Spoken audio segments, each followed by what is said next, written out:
this weekend when you go to your church. There's people in the front of your auditoriums. They're really into what you do. They love it. They're super pumped about it. But in all of our churches, there's that guy, and it's typically a guy who comes in and he slinks in like maybe 2 or 3 minutes before the service, standing in the back. He's holding on to a coffee cup and he's disengaged with a lot of what we do. You know, he's observing it, but he's not participating. And I think we've got to figure out how to engage that guy.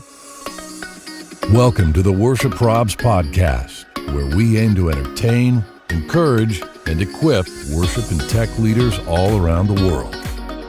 Look, we all know that serving in worship and production is great, but the problems, those are real. Thanks for joining us as we dive into today's episode with our host, Brian Tabor. Ladies and gentlemen, welcome to episode 376 of the Worship Probs podcast. Welcome back. We're so glad you're here. Always glad that you take a couple of moments to stop by and spend it with us. We have an absolutely killer episode planned for you today. I've got like two giants, and I'm not just saying that, like giants in the church world. Of course, our friend, Pastor Scot Longyear, is with us, and we have a very, very special guest, Rich Birch. Welcome. Oh yeah, I made it. I'm episode 376. This is the best one right here. Come on, it's amazing. You don't have to listen any I'm super further. honored to be here. Love what you guys are doing. Love you, Brian. Think you do great work. Think the world of Scott and his church. And so honored to be here today. Looking forward to hanging out. It's an international Absolutely. flavor, right? Indiana goes to it is. Goes to Canada. It's funny you said killer, because when I started blogging years ago, back long time ago, my original blog name was Killer Church, the art of execution in the local church, which I thought was really clever. I was like, that's very clever. Get it? The art of execution, killer, but it was so dark. I was like, oh yeah, that's not good. And then we changed it to seminary because it was like, okay, I didn't know that. My dad made fun of me the other day. He was like, and to think it all started with Killer Church, Oh, wow. That's you didn't stumble your way to success, right? 2007 or something like that. It was ridiculous. Wow. Yeah. Man. Oh, that's amazing. Well, hey, another that's news, amazing. Rich. I mean, congratulations on the 2025 World. Wait a minute. Let me look at. I'm looking this up now. Never mind. No, we're good. Sorry. Okay. My bad. It's all good. Who knows what that's about? It's all good, man. It's all good. Well, as you can tell, this one's going to be a lot of fun. And so grab a coffee, whatever you're doing, settle in. If you're on a treadmill, hang on tight because this one's going to get crazy. As always, we're going to have some prayer concerns for you. Some laughs. Just, the world is very, very serious. And it's important to take a breath and laugh a little bit. And so that'll be a little laugh and encouragement for you. And then the three of us, we're going to have a conversation about inner life and how important we're for it. Okay, so I can pull the Band-Aid off right away. We're for healthy inner life. So yeah, we're pro inner life. You still need to listen though. So thanks for hanging out with us today on YouTube or wherever you get your podcast. Before we dive in, we want to give a shout out and some major love to our incredible sponsor, Planning Center. This episode of the Worship Probs podcast is brought to you by Planning Center, an all-in-one software that can help you organize every facet of your ministry, connect with your people, and help your people stay connected to each other. Among the many ways Planning Center can help you do that is through task management. In Planning Center, you can create detailed tasks, organize to-do lists, and even collaborate on those tasks with other team members in real time. Do you have recurring events and projects with long to-do lists? Make a task list template to save time. Have regular tasks you need help keeping up with? Set your tasks to automatically repeat at an interval of your choosing. And the best part is that you can create tasks from absolutely anywhere in Planning Center using the toolbar. You'll find your Tasks tab in Planning Center Home, the place you see all the important updates happening across your account. To learn more and get started today, visit planningcenter.com or click the link in our bio.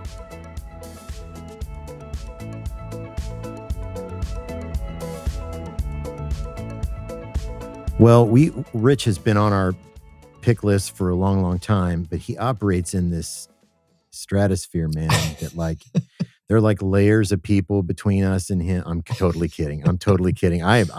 I'm convicted that it's taken us this long to have a conversation with you because he's absolutely killing it. So welcome to the podcast. Really been looking forward to this conversation. How is your 2026 going? Great. So far, actually, this has been a fantastic year and lots of good things going on. And last year, my son got married. So on the personal front, that was like, it was like all kind of new stuff. Like there's some new rhythms and trying to learn all that stuff, but it's been great. Actually, really honored to do what we do. That's awesome. Rich, give us a little flyby of the ministries that you oversee and unseminarying that for people that might be new to them. Yeah, so we have a podcast. I think I stopped counting at 800. Like we're somewhere close to 900 episodes. That is all about really trying to get under the hood of growing churches. Personally, I'm on a mission to try to help 100 churches grow by 1,000 people. I do group coaching, work one-on-one with churches as well. I spent 2.5 decades in executive pastor seats in 3 fairly fast-growing churches, and that kind of one thing led to another. And I what started back in the killer church days of just trying to like document what we were learning kind of grew into this thing. And, I would say I'm a bit of a church leadership wonk. Like it's a part of why I love your podcast too, because it's like, man, you go deep on this stuff that we do in the worship area. And I'm the same way. I'm constantly curious about churches and church leaders and love talking to church leaders and learning about what's going on. And, a huge fan of the local church. It's not an original saying, obviously, but I really do think it's God's plan A for all of our communities. And I think when it's done well, it's an unstoppable force for good. Yeah. And so I just, love that. And it's an exciting season to be a part of helping so many churches. Well, Rich, you just continue to bring a ton of knowledge and resourcing to us. Just from the first time we met, I was just honored by your humility and all that, and then to think just all the places you've been and everything that you could bring to us. Rich, for a while, was the executive pastor for Carrie Newhoff, which a lot of you recognize Carrie's name, and then Rich just really does study intently large growing churches. And I don't know how many times I've been like, Rich, what do you think about this? What do you think about this? Thought so much of it that we did a long-term consulting thing with Rich where he was in essence a temporary staff with us. And man, so refreshing, because here's somebody who lives, while a lot of us come from a local church, Rich really is the guy of the local churches. And so I'm just looking forward to some conversation of what you've seen, not only in just one place, but as you've talked and navigated years with a lot of different leaders. Well, that's kind of you to say. Yeah, I do have a bias towards really thinking about what churches are actually doing, particularly prevailing churches, and trying to, spread those learnings and benchmark. And that goes back to when I was an executive pastor. Like I used to always say, like, hey, like somebody else has figured this out. Let's go out and talk to them. Like let's go find 5 churches. Yeah. And that doesn't seem like rocket science to me. I know that it kind of is. People don't do that, I think, enough, but we do a lot of that. I do a lot of that in the work we do, for sure. Yeah, love that.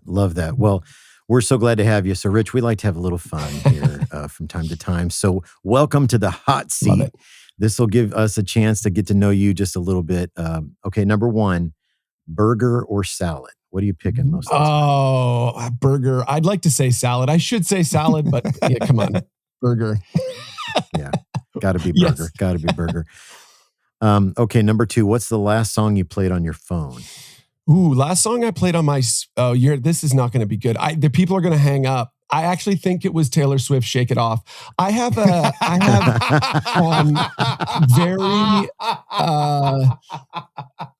very bad musical taste. My son is a jazz drummer, and is like has very esoteric musical taste, and none of that has worn off on me. I am like very pop, yeah. So definitely Taylor Swift, Shake It Off. I'm ashamed to admit that. This is not the podcast to admit that on, but there it is. I just did. I love that, man. Okay, number 3, if you could pick any superpower, what would you choose? Any superpower? Well, probably teleportation. I do a fair amount of visiting, and I don't want to be the guy that complains about my job is great. I get to interact with a lot of churches, but the flying thing is not great. It's a necessary evil, and so if I could just teleport, that would be amazing. Like think, and I go there, and that would be fantastic. It'd be fast. It'd be cheap. Yeah. I mean, it's a win-win-win. Like, True. Yeah, absolutely. Absolutely. Okay, number 4. What does a perfect day off look like for you? Well, it'll be time with my wife for sure. For years, our schedules weren't synced up. And so in the last 18 months, we've kind of set that up so that we can spend some time together. And so to be honest, that's probably a day with her. I have a very small boat. If you follow my friend Carrie's, one of my best friends, he has a very nice, large boat. I have a very tiny boat. We're on the same lake. It gives you a sense of the scale of podcast by the size of the boat. And I have no boat. And I have no boat. Yeah, so exactly. Absolutely. So it's I can confirm. We'll be out on the boat on the lake. Not really doing anything. Maybe reading, that kind of thing would be fantastic with my wife, Christine. I love that. Okay, last one on the hot seat. If you weren't doing what you're doing now, what dream do you think you'd be chasing? I would love to own a pizza shop. So bear with me for a second. Really? So bear with me. I saw a stat that, and I think 93% of all statistics are made up. So I'm just going to make up some new ones. But the stats are something like 1 in 4 households have order in pizza once a week. And then it's like 50% of American households order in pizza every month or something. It's a very high number. And I got thinking, what would be cool would be a pizza subscription service. When I was a kid, every Friday night, my mom would, once I could drive, my mom would send us to go pick up pizza at Little Caesars. And I was like, there should be a pizza place where like you just order ahead of time, deliver this pizza on Friday night between 6 and 6:15 or 6:30, and it just shows up at your house. I'm like, that would be a fun thing, particularly for busy families. So I tried to get my family. There was actually a pizza place for sale in our hometown. And I was like, come on, let's buy it. I was like talking to my brother-in-law. We're going to do this. We'll get our money together. And like everybody looked at me like, that's dumb. That's the dumbest idea I've ever heard, which is probably true. The idea of owning a pizza shop is probably better than actually owning a pizza shop. But yeah, if I wasn't doing this, I think that's what I'd be trying to do. I love that. Hey, Brian, I'm going to change up the next question for Rich. And I think this will change us in a little bit because there's obviously this tie between worship and inner life. But Rich, I remember a post you made. We never talked about it, but I saw the post you made a couple of years ago when you went to a Brandon Lake concert or a worship event there in Toronto. And I think if I remember right in that post, you were something like just your... Not that you just engaged differently in worship, but there was something about that event that like really deeply impacted. Can you just we don't take all the time, but like, can you unpack that just a little bit? Well, so yeah, COVID changed a lot of us. And for me, there were some really dark times during COVID, just very like the isolation and all that. I just did not like. And I don't know that, I know there are parts of the country, parts of America that like COVID lasted for like 6 weeks. In Canada, it was literally like 2 years. Like it was a long, long time. Wow. And before that, I was not a worship fan. In fact, my wife, and this is true, for a long time, I used to say, I hate worship music. Like I'd be like, I would find this stuff just like, it was like nail on a chalkboard. Like I'm like, I did not like it at all. And I understood as a leader in the church, I'm like, I get that this is like a part of what we do, but I just could not stand it at all. But during COVID, and particularly, I would say there was something about his style of like his writing, his vocalization, his lyrics. I should think a little bit more deeply. That really got me through a lot of those dark times during COVID, and then and that really has opened up where so now my playlist is it does waffle back and forth between Taylor Swift and the Elevation Sunday playlist or whatever, about 50-50. And which again, I don't actually funny. Yesterday I was running a group call, and I have a playlist called EDM worship, and it's just a Spotify, one of those like auto-generated lists. And a lot of it is German EDM worship music. Like every once in a while, I'm like, they say hallelujah or like something that sounds sort of like Jesus. And I'm like, this is very strange music, but it does. I love it. So yeah, so that would be the thing with Brandon. And I found that seeing him live I reflected back on that, like, oh man, there's been a big change in my life, because there was years where I would be like, I'm just, this whole thing that we do here, I'm just not interested in at all. So excited for that. Great, man. What a great story. And I probably a lot of people are amen in that, because I can definitely relate to parts of his music getting me through some challenging times too. Well, we wanted to have a little conversation with you today about inner life.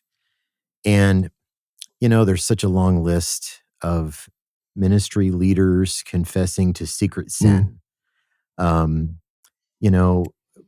Philip Yancey has been in the news, recently. And, each of us, we've all been able to see it, some of us up close, this one from a distance, at least for me. So like for you as a person who studies churches, studies leaders and leadership, how do you think this happens? How do you think a person gets there?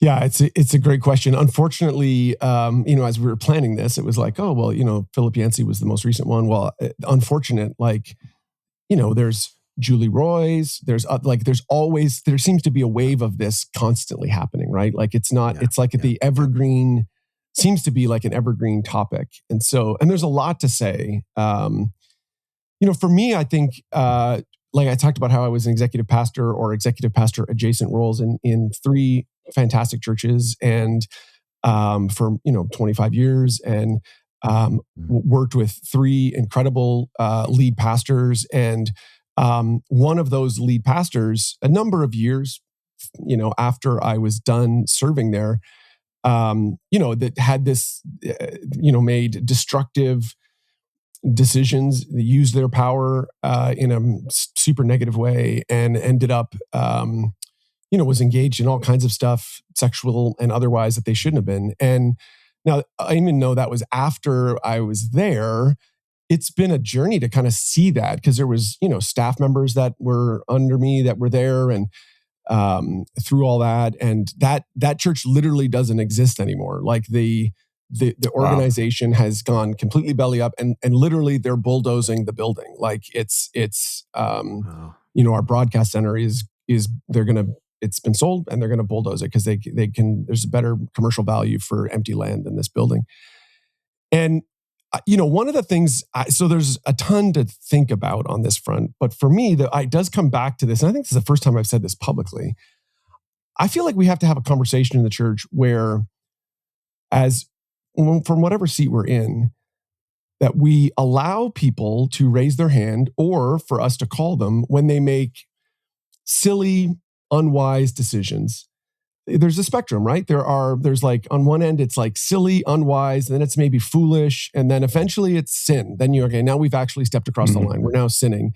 And then from there's not just sin, then there's like, willful disobedience, and then ultimately like Antichrist. Like it's like, okay, now we're, and one of my concerns about so much how all this, when these things come out, is I think what happens is, if I'm struggling with something, I've made silly, foolish, unwise decisions, and I see how the whole thing explodes, I think people stuff down those conversations. They do not talk about it, and it goes underground. And then I think that ultimately just creates the environment where we can have where these things get out of control really quickly. And so, I've tried to, with the, group of people I work with and, closer friends, I've tried to cultivate particularly having lived up close to one of these, even though it was post, have tried to say, man, we've got to be more transparent with each other. We have to,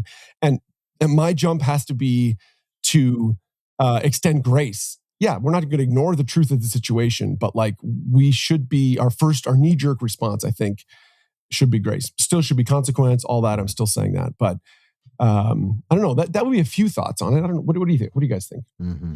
Well, I'm interested, Rich, with the prevailing churches that you work with. Do you see them throwing a lot of guardrails up in terms of like policy and that kind of thing? Yeah, that's an interesting question, because I used to say before this came out, Carrie kind of famously is very much lives by the Billy Graham rule. If you don't know what that is, it's like, hey, Billy Graham chose to not ever be alone with a female, and that lived that his whole life. And Carrie has lived that in his world as well. And we built our organization around that, to the point where, like, when we first started, there was myself and Carrie, and then there's a woman on our staff team, and like, it would be hours of driving out of the way to try to make all the, any travel arrangement. All of that became, really awkward, and still, to this day, Connexus still lives by that. Actually, we're working on a trip coming up here, and it was in the conversation because it's like, it's a part of it.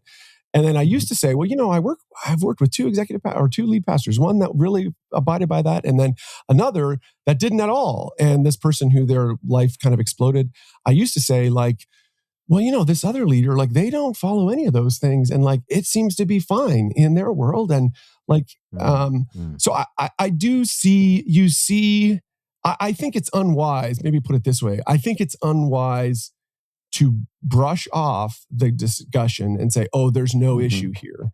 Because perception is reality. Even if you're not going to be, even if you don't think there's an issue with you, there is a broader concern around, people's perception of us. Now, the Billy Graham rules specifically, that's like a whole other conversation. We could have a whole conversation just about that. But because there's other issues there that I think are negative towards developing female leaders and all that I think we can't ignore that.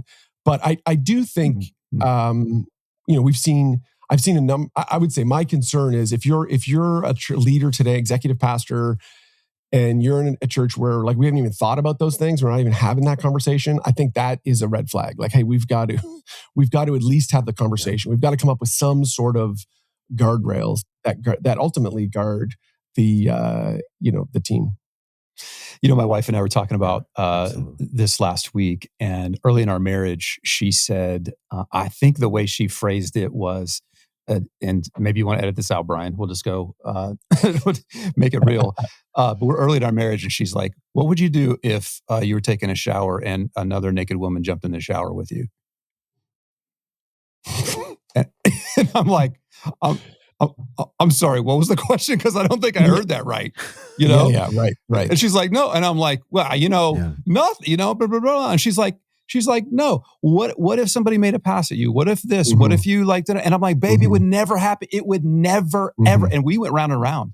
I was like, it will never happen. It would never. Right. You're my number one. It'll never happen. And then as we went more in the conversation, I was like, okay. I suppose maybe it's possible. It's minuscule, but maybe it would be possible if this, that, and this, and so I was like, so I admitted, like, okay, it would be possible for me to cheat on you. And her response was, finally. Like, you admit that it could happen. Right. And it really opened up this beautiful conversation to us of like, it could happen that I could have an affair. Wow. It could happen that she could have an affair. Right. So then we were able to go like, how would that happen? We wouldn't just wake up one day and say, let's go have an affair, but it's little things that go along with that. So that enabled us to like think about some guardrails along the way. It was, I don't know where I read it or heard it. It was the whole Coldplay Kiss Cam debacle thing or whatever that went on, right? And they had, I think it was an interview with that female, and she was saying it all started in a conversation where one of us shared that our marriage wasn't good and the other one shared that their marriage wasn't good. And then, look, these things all start super small. And so we just got to be really, really careful. And I think an admission of like, this could be me. This could be any of our stories. How might that happen if it was going to happen? Where are the dangers and stuff? I think too, man, like it's going to leak out of our hearts at some point. And I would hope I have people around me that like, if you see it, you better say it. And I've had that in the past, like Rich, when you made that comment about her, I was even with a coach once and I'm having lunch with him. And I think somebody walked by, a female walked by or something like that. And he was like, good job holding my gaze. I'm like, what? Now you're watching where my eyes go and stuff like. But I'm grateful for those people that are around because my whole point is like I do think those things they start pretty small. So small. Yeah, I worked with a guy, so Liquid Church in New Jersey, fantastic church.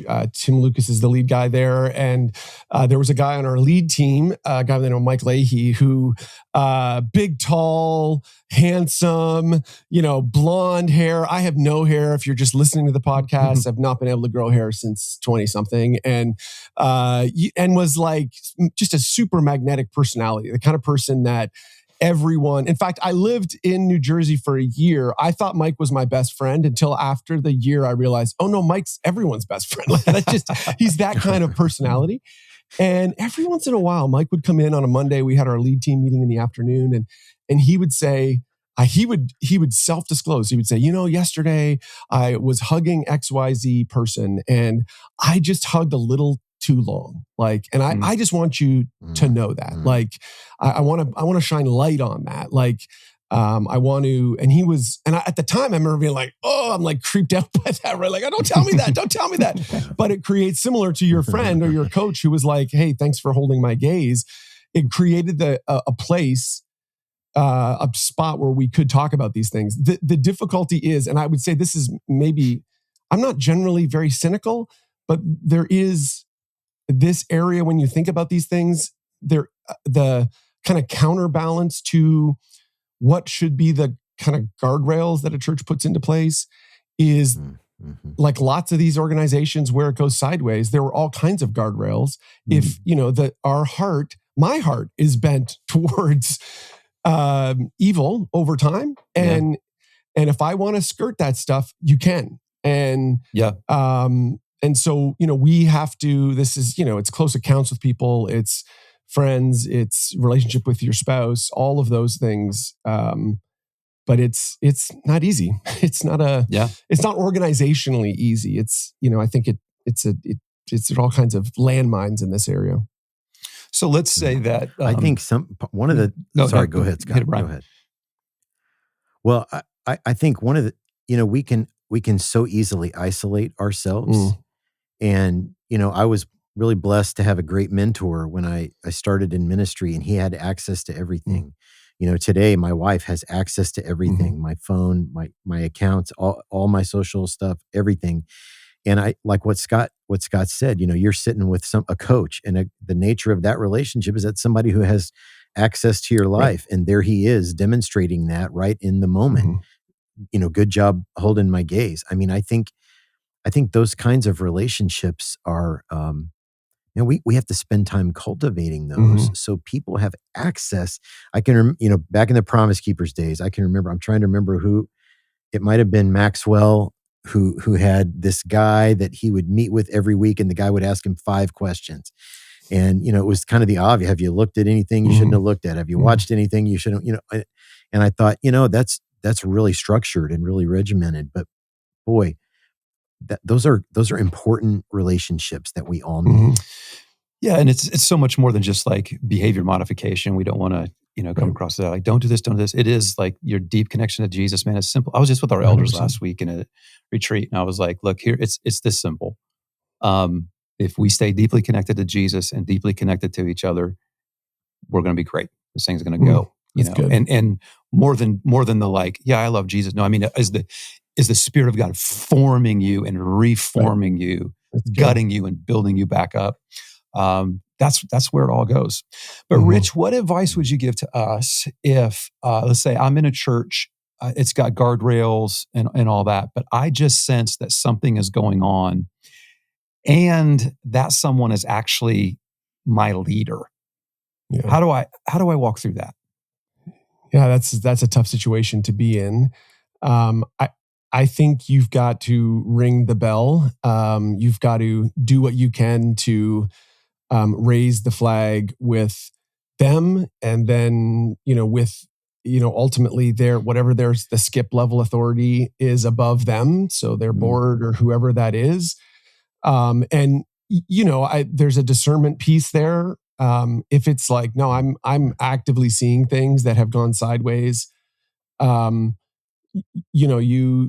This is big enough deal that it's like in the category of like you might have to risk your job for it, kind of thing. Like I get that. I understand that could be tough. I do think it begs, like, I'm a systems guy, a systems thinker. And so when, Scott, to that point, if it's not clear in our organizations, like who people are supposed to talk to, that creates, that's one of the things that you should be doing. As if I was an XP, we, in hindsight, what we should have done is said, hey, if you've got concerns, here's who that person is. And it's this designated person.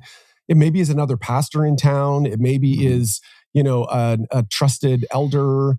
It's someone who's slightly out of the orbit. And we've seen that implemented in a number of churches as just a really healthy safeguard. Like, and that's, then it's that person's responsibility to obviously hold that information carefully and to steward that where they can. So, if you're listening in and you feel uncomfortable about that question, then what we probably means is we've got to develop a system for allowing your people to do that kind of reporting. How do we do that? And ultimately, that kind of humility as an organization to say, hey, we want to create that. That is what creates the culture where these things don't happen ultimately, right? Hopefully, you'd hope anyways. Yeah. Okay, for both of you, say somebody's listening or watching on YouTube and they're at one of those spots on kind of the scale you mentioned earlier, Rich. For both of you guys, what would you say to that guy or girl? Like, what would you say to that person today? Well, Scott's the lead pastor, so he should go first because he's a paid professional communicator. So ask me that again, Brian. I want to make sure that I'm understanding it. So if somebody's listening or they're watching on YouTube and they're in that situation, they're not watching it. They're in the situation. You're the like dude. On You're that the girl. Scale that Rich talked about, like kind of the knuckleheaded or the what. Like, so what would you say to what should they do? Yeah, you've got to. I mean, you can't defeat what's in the dark, so you got to drag it out to the light somehow. And so I think you need some conversations with some trusted mentors around you. They may be some people outside of your church, and you're probably so dusted up in it that you've lost some perspective. Is this an infraction that we can handle here, that like between me and another guy? Can I call Rich and go, dude, you just need to know I've just been having some thoughts that I don't like? Or is it I've been looking at pornography for 45 minutes every night? Or is it I'm actually in an emotional affair? You have to, and you need some help in nuancing that and somebody to come alongside of you. Yeah. I think you have to determine the safety of where what organization you're in. There are some organizations that like, right or wrong, you confess something, you're gone, right? And then there are some that like, we just don't want to know, don't ask, don't tell. So I think you've got to get that out, and maybe with professional counseling, you've got to confess that to the Lord, and then you need some people around you to help you. Okay, now what are the next steps in walking this out towards health? Because I don't want this to be my story. That'd be some quick ideas off the top of my head. Yeah. Great. Yeah, there's That's great. I think particularly for people that are on the platform. So most of my leadership, although, I've spoke and, I speak and most of my stuff's off platform. Like that's where I spend most of my time. I think particularly for people who are worship leaders or lead pastors, communicators, teachers, there's a disproportionate pressure that you are under, and I think this would be a symptom of other stuff going on in your life. And the question is, how can you get some help and support on the rest of those things? How do you find a counselor? How do you get? I don't envy. I look at lead pastors all the time, and I'm like, man, like you get up there 30 times a year or whatever it is, 25 times a year, 40 times a year. And there's like a self-disclosure thing you have to do every time to like talk about who you are and like open yourself up. And man, that's like, you can build a callus around what that kind of muscle to do that. And I think it can create an opening where then ultimately, these things happen. And so, I think you have to treat that very carefully. This like, hey, I am the person on the stage, on the platform. It's the same with worship leaders. Like, man, you're up there every week singing, and the words you're saying are of transcendent truth to people's lives. If that becomes just routine, if it becomes just all I'm doing is following the click track and whatever comes up on, ProPresenter, and none of those words mean anything to me. And like, I don't cry at the baptism testimonies. I'm mostly just concerned about the lick after the third chorus. Like, I think you've got to raise your hand. And unfortunately, we can't externally impose any of that because there's like, you've got to lead yourself. And now I think as executive pastor, I think in my seat, I think we've got to create cultures where we make it safe for people to raise those questions and make it safe for them to self-disclose early and to ask those kind of deeper questions. Is my job, the occupational hazard of my job, is it grinding down my soul? And not be freaked out if people ask that question, and be like, hey, well, let's find a way for you to get some rest and relax. And because I think that happens more than we know. I think there's a lot of people serving who are in a tough spot, and they maybe haven't stepped over any of these kinds of lines, but man, there's all the stuff going on inside of them that would kind of the pre-work or the pre-damage is there. And it just takes one decision, one extra tired day to step into something really negative. Yeah, and that might be you. You might be in a place where you're like, I am that person. Right. And our first response is, I'm just not going to tell anybody. I'm just going to grind it out. I can't. And you live in constant guilt and shame. And I hate this, and the pattern of sin. If I'm never going to do this again, God forgives me. And then I go back and I do it again. And you just need to know that's not your story. Like, you don't have to live in that. If you continue in that way, it's going to continue to erode so many things. So there is a freedom in coming out in that. And you just got to figure out a way to do that. But don't let the enemy keep you there and keep you beat down in shame and guilt. At the same time, don't ignore what the Holy Spirit is doing in the middle of you. And the redemption of the cross was for everybody, man. That means it was for you as well. And so there is forgiveness in life. I have seen. I think it was last week I was preaching, or it was a couple weeks anyway. I talked about marriage and infidelity, and I cited that it is true that there are people who sit on our campuses who have the strongest marriages that I know of who've gone through infidelity. Because they've made a turn and they've confessed, and the Lord has forgiven them, and they've rebuilt trust. So you're never too far gone to come back, man. Just don't stay where you are. And if you need some anonymous help in that, reach out to Brian or me or Rich. We'll do what we can to try to help you. You're too important to 100%. For something to happen like that. Absolutely. You can always email us info@worshipleaderprobs.com. If you don't have anybody to talk to, absolutely. Amen. Reach out to us, and we'll figure out ways to help and to support you. Well, we're going to get to the big room question here in just a second, but guys, thanks so much for listening today.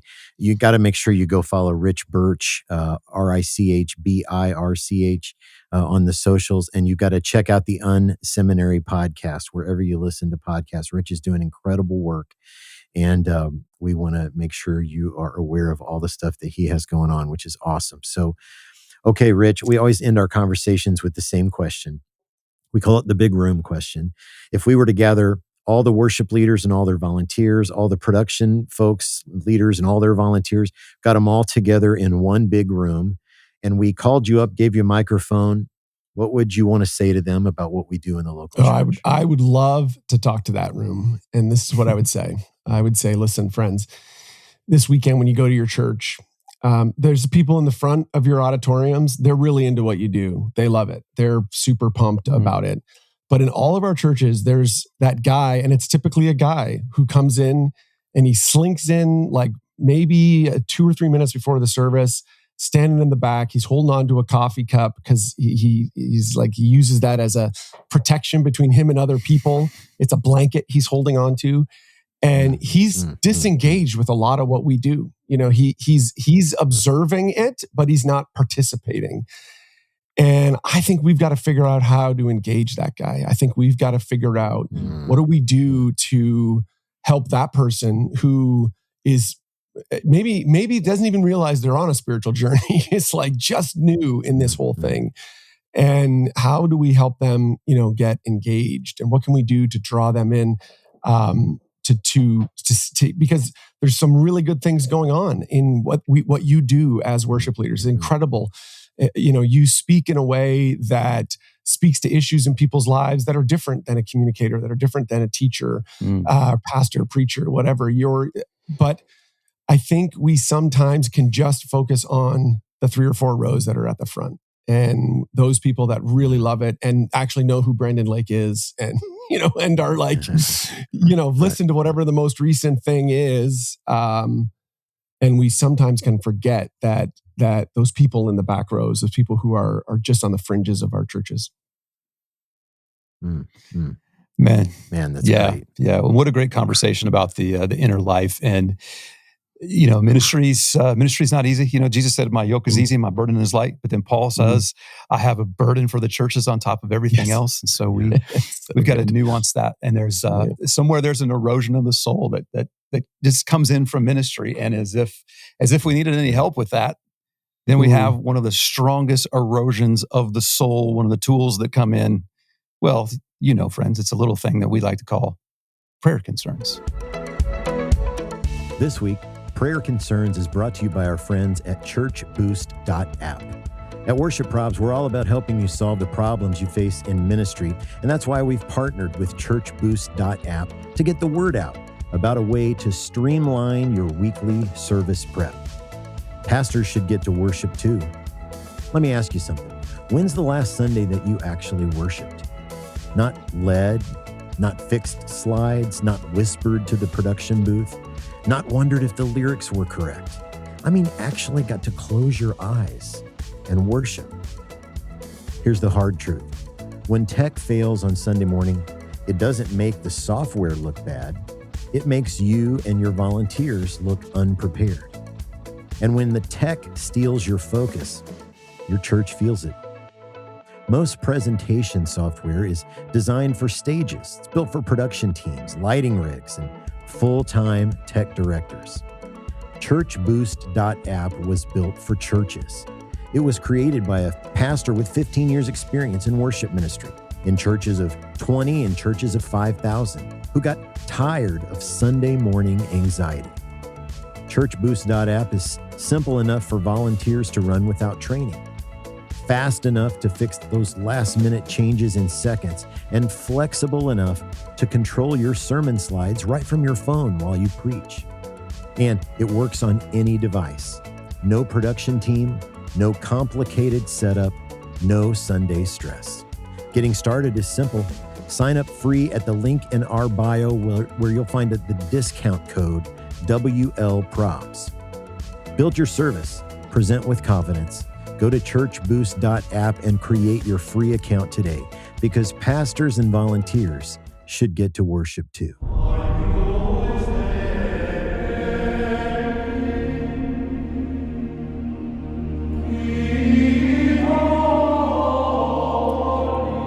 Every time I think you've set it up the best you could possibly, you've raised the bar. That's what Scott does. He's a professional bar raiser. That's what he does. The segues, man. Yes. So pro. So, okay. Prayer concerns. If you're new to the podcast, back in 2018 when we started, we thought it'd be really funny if we had people send in the comments that they get from their congregants. And we thought, okay, 4 or 5 weeks worth of podcast, that'll give us a little material. Well, here we are, 376 episodes in. People are still sending them to us. And so we want to hear yours. I know you've had them, and we're not laughing at you. We're laughing with you. And hopefully this gives everybody a reminder we're all wrestling the same stuff out here. And so send yours to us. Go to the website, worshipleaderprobs.com. Just click on prayer concerns up in the menu, or you can DM those to us on any of the socials. And we will always keep your name anonymous and your church anonymous. So let's dive right in. Prayer concern number 1. We got some new lighting recently and got this comment. Hey, these new blue stage lights make me think we're playing laser tag.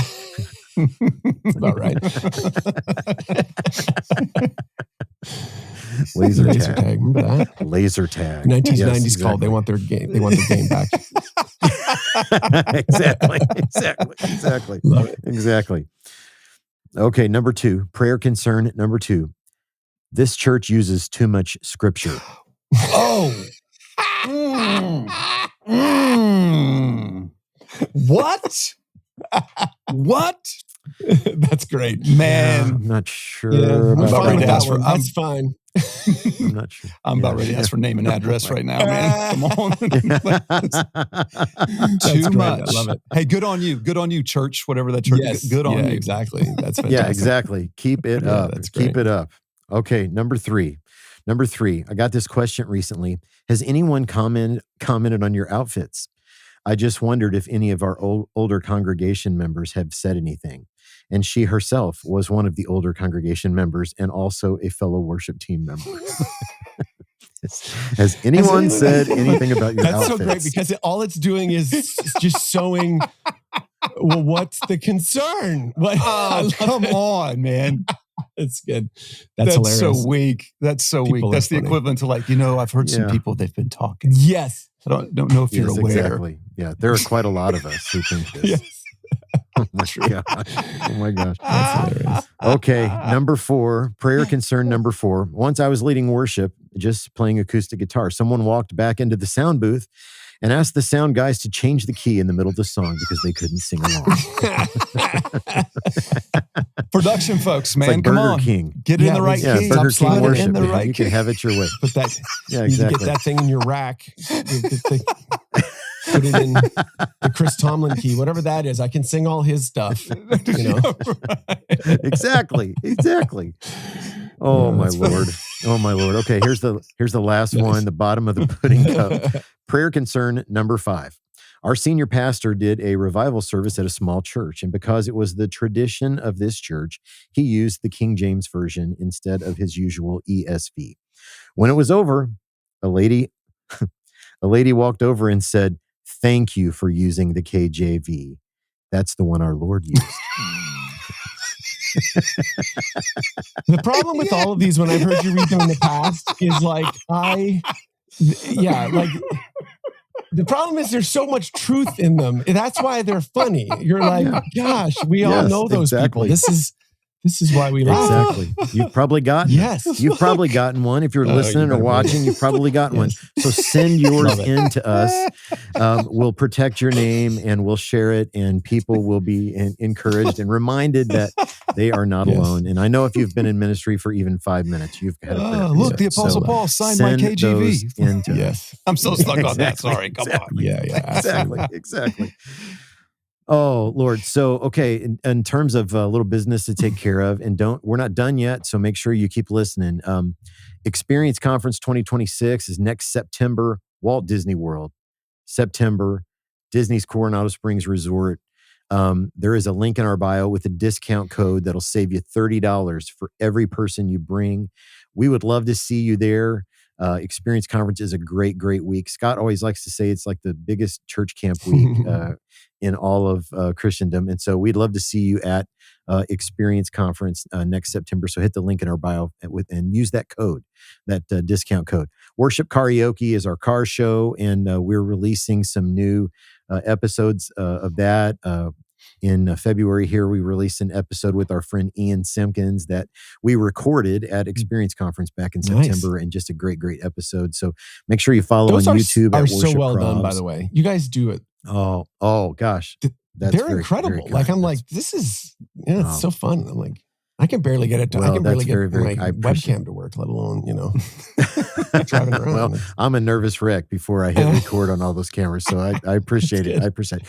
So Rich, tell us, what do you have coming up this next year? Yeah, we just did a giant XP survey. It's actually the largest direct executive pastor survey. And I know you might be thinking, are there any executive pastors listening on today? Well, if there are, you should go to xpsurvey.com to get a copy of it. We do this every year. It's a litmus test of kind of where churches are at. But if you're not in XP, you should go to xpsurvey.com, get it. And then it'll really give you an insight into where your XP's at. I know we sometimes are a strange group to try to understand. And so, that might help them. But yeah, that's a totally free resource. And it's kind of interesting to hear. There's some, cool stats on this front. 1 in 4 actually on the hiring front, 1 in 4 churches that we surveyed are hiring something in this area: worship, tech, creative, for 2026, which I thought was kind of an interesting stat for this. Yeah, absolutely. This group. And that's xpsurvey.com. Yep, just xpsurvey.com. You can pick it up there for free. Yeah. We'll put that in the show notes for you guys who are listening. Man, that's great.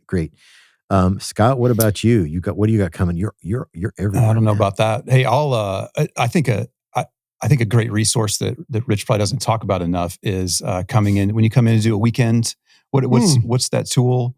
An assessment we do weekend? a thing called Actionable Insights Weekend, where I think I've done 22 of these in the last about 18 months, where we visit a church. It's not really.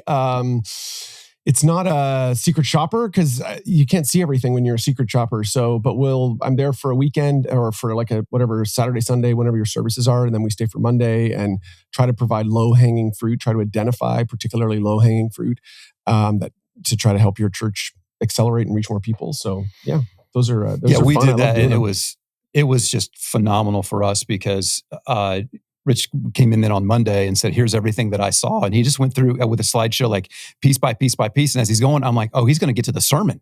And he's not going to talk about how good or bad the sermon was, right?